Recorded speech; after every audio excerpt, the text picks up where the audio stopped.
Hier, Netanyahou a fait une déclaration qui a bouleversé le monde entier. Il a parlé d'une mission spirituelle et historique pour servir le peuple juif, évoquant la terre promise. Par terre promise, il faisait référence au Grand Israël, incluant toute la Palestine et des parties de l'Égypte et de l'Arabie Saoudite.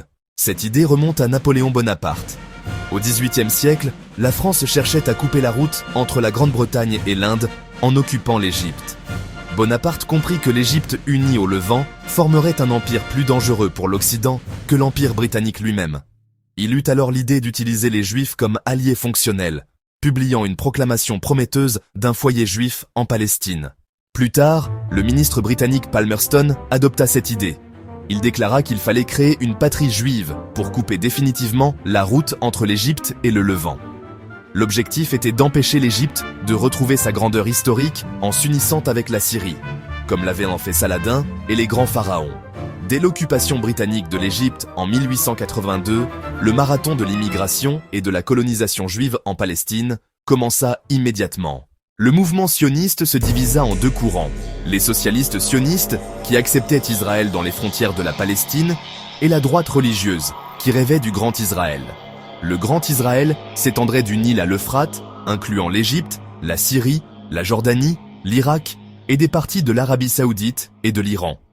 Le plan Yinon, référence stratégique actuelle, prévoit la fragmentation des États arabes voisins sur des bases ethniques et confessionnelles.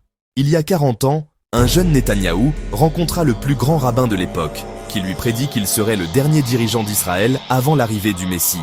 Le rabbin Schneerson, leader du mouvement Chabad, lui dit qu'il remettrait personnellement les clés d'Israël au Messie.